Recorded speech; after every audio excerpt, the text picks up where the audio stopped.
Now, I wasn't going to do a video tonight. It's late. I have to be up early tomorrow. But please, before we get into this, please subscribe to the Baseball Hut. As you can hear, I'm in the city. We have a big problem here. And the manager of this team, Buck Showalter, has got to sit his guys down. And they're going to have a talk. Because you're seeing the frustration rearing its head, especially in that inning where Drew Smith pitched and he was screaming at the pitching coach. I don't know what it was about, but obviously things are starting to get a bad feel now of this team. I'm getting a little concerned. More than just a regular losing streak. This is not like a regular losing streak. This is a situation where you have a team that has been successful and they cannot get out of their own way. They're beating themselves. They're not scoring runs when they need to at all at times. They're not pitching. They're not getting any starting pitching. Verlander, they said during the postgame that Verlander's stuff was good. He was okay, and then they just jumped on him.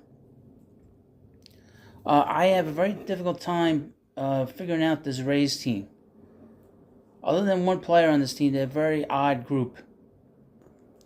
And it is interesting that, when you follow the Tampa Bay Rays, the team tends to do well. Players tend to do well, and then they get traded and they do nothing after that. Other than Willie Adames, pretty much everyone that gets moved off of that team doesn't really turn into anything of note. But be that as it may, they hit a lot of home runs tonight. Mets actually hit some home runs tonight. You believe that? They hit 3 home runs. I was shocked. But obviously Buck has to get his guys in a room and talk about what's going on, because the frustration level is now going up. And that, to me, is a bigger concern than a losing streak. A losing streak, you can get through it. You fight through it. Every day is a grind. And when you string a bunch of losses or a series of losses over the course of a couple of weeks, that's one thing. But you see the frustration level now starting to boil over. And that's where the manager's going to have to make his money and do the job that he is supposed to do. Like I've said, he is a manager with a lot of experience. He's managed in a lot of different places, a lot of different situations. He's managed in New York, managed in Texas, Baltimore, Arizona. He's got all kinds of ownership groups. There's no problem with the ownership group with this team. So to me, and even the coaching staff, need to work a little harder to get this team in a good way. But I don't blame the coaching staff, because the coaching staff has had a level of success, not only with the Mets, but they had a lot of success in Baltimore, and they've had success in other places, like I said, in Arizona, and in a long time ago in New York.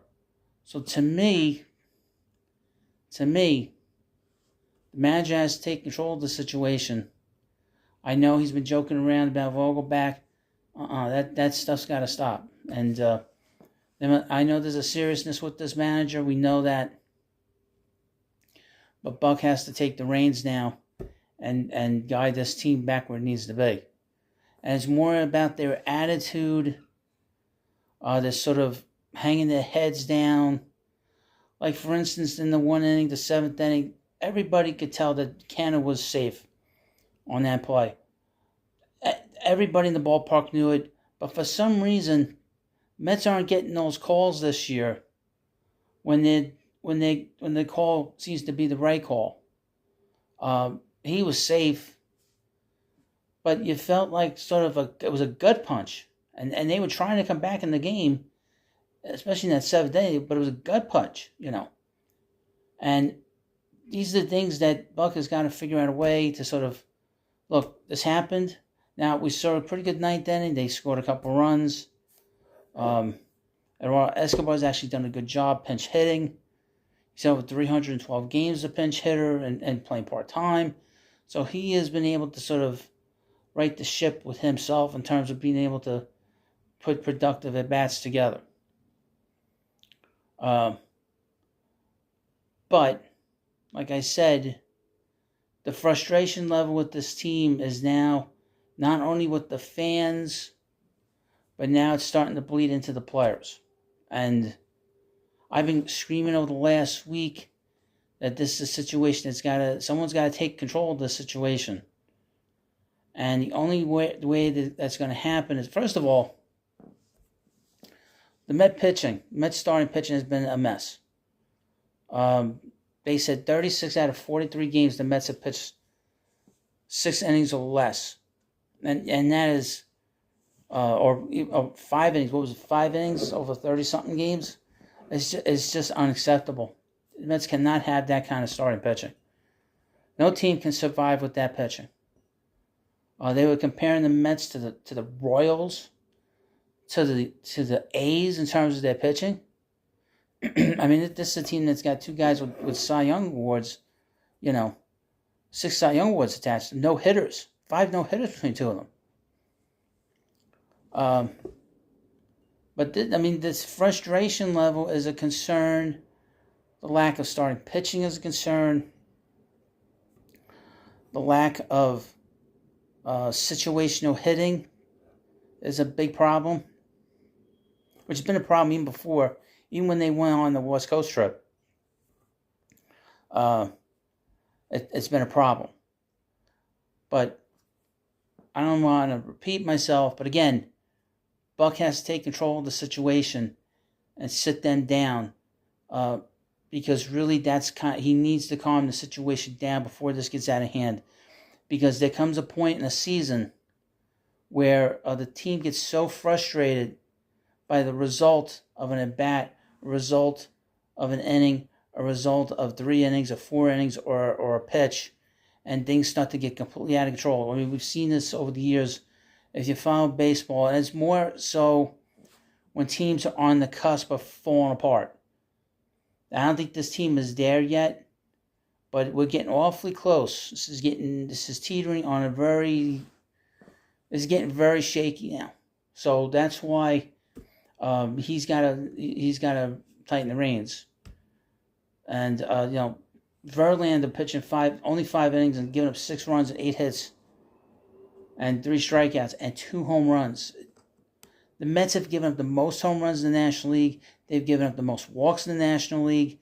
You cannot win this way. You will be a last place team. That's a formula for disaster.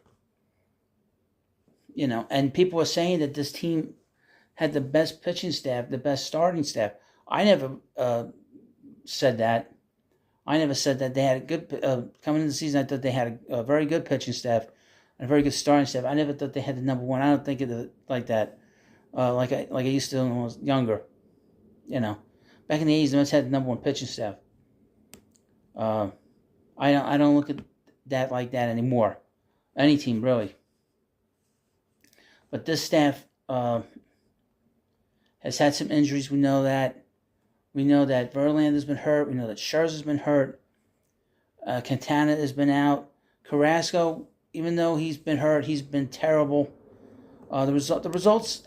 It's one thing if you have injuries and the guys are pitching well, but the results are not there. The pitching hasn't been there at all. Miguel's been okay at spots. Senga was good the first 2 starts. He's walked too many batters. Peterson has been a total disaster. He needs to go stay in the minor leagues. They sent them down today. He needs to stay down there for at least a month to 6 weeks. He can't come back even before the All-Star break. He has to get sent down and stay down there until after the All-Star break.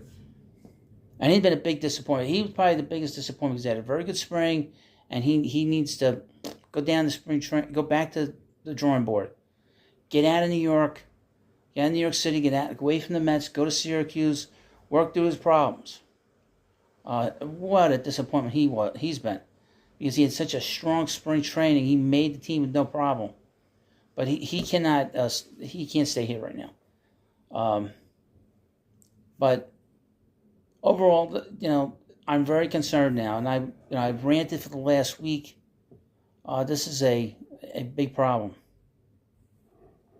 And it doesn't seem like it's going to right itself anytime soon. So that's why it's important that the manager really takes control of this team, calms this team down. You don't have to go screaming, yelling, and screaming. I don't think that'll happen. But he needs to sort of, guys, take it pitch by pitch, inning by inning, and go from there. When you get into these situations with teams, just as a baseball fan, it starts to snowball. And before you know it, you're in July and you're 10 15 games in the 500. And the Mets do not have an easy schedule now. They got the Rays. They're going to be playing the Guardians. They're going to play the Cubs. The Cubs have played well. They go into Colorado, too. I would mention about Chicago. Mets have not played well in Wrigley Field for a long time. So that's not a good road trip from them. And, of course, Colorado played them well when they were here. So a lot of concerns here right now that this team could get out of control very quickly. 7 hits in the game. It's just not good. I mean, it's just not good situation right now. And you cannot have Tommy Pham batting fifth. He batted a cleanup last night. They batted him cleanup last night. You can't bat him cleanup. You cannot do that. He's a bottom of the order bat. It's just not going to work, and it really hasn't. That is not something. That's not a recipe for success. But really, what's the theme of this video? Buck has to take control. This is an emergency situation as fans, and hopefully they can get through this. But this is going to be this stretch now against this team, against the Rays, and like I said, Guardians this weekend. Going to Chicago is going to be tough. The Cubs have played really well so far this year, and they've not played well there. And they're going to Colorado. And it's not going to be snowing. Weather should be fairly good there, unless it rains or whatever, but it should be fairly good. Well, let me know what you think about this video, this late night emergency Met fan video. Thank you for watching the Baseball Hut. Please subscribe, and I'll see you later.